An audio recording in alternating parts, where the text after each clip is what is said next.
2 நாளா இந்த ஊபிஸும் இந்த 200 பாய்ஸும் யூடியூப்பு ஃபேஸ்புக்கு ட்விட்டருன்னு கதறதை பார்த்து நமக்கு அப்படியே குழு குழு குழுன்னு இருக்குது. அடடடடடா, என்ன பிஜேபியோட பி டீம்னு நாங்கள் சொன்னோம், நீங்கள் கேட்டிங்களா? பார்த்தீங்களா, நிர்மலா சீதாராமனை போய் சந்திச்சிட்டாரு. முதல்ல கேள்விக்குறியா இருந்தது, அப்புறம் ஆச்சரியக்குறியா மாறுச்சு, அப்புறம் புள்ளிய வச்சு முடிச்சு விட்டாங்க. பார்த்தீங்களா, ஒரே மேடையை வந்து ஷேர் பண்ணிக்கிறாங்க. அண்ணாமலையை வந்து அண்ணன் சீமான் சந்திச்சு பேசிட்டாரு, கூட்டணி உறுதியாயிருச்சு.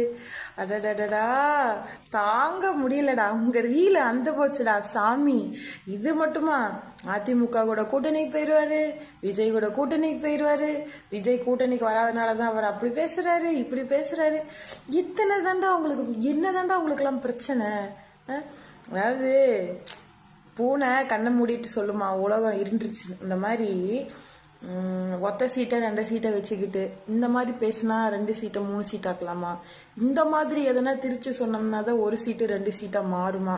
ஐயோ மாத்தி சொல்லிட்டோமே, திரும்ப ஒரு சீட்டு கூட கிடைக்காம போயிட மாட்டிருக்குது. திரும்ப நம்ம ஒத்த சீட்டை எப்படி தக்க வச்சுக்கிறதுன்னு சீட்டு நோட்டு ஓட்டு இதுல மட்டும் குறியா இருக்கிற உங்களுக்கு தனிச்சு ஒரு ஆள் வந்து நின்னா, அந்த மனுஷனை நம்பி அந்த மனுஷன் மேலே ஒரு கூட்டம் வந்து நின்னா பயமா தான் இருக்கும்.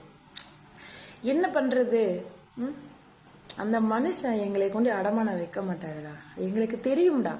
நீங்களாம் போய் ஒன்று பிறந்த இனத்துக்கு உண்மையா இருக்கணும், இல்லையா தான் சார்ந்த மொழிக்கு உண்மையா இருக்கணும், இல்லையா தான் சார்ந்த குடும்பத்துக்குனாலும் உருப்படியா உண்மையா இருக்கணும், அதுவும் இல்லையா மனசாட்சிக்குனாலும் உண்மையா இருக்கணும். இது ஏதொன்றும் இல்லாம வாய வாடகைக்கு விட்டுட்டு 200க்கும் 300க்கும் பேசிட்டு தெரியுறீங்களே.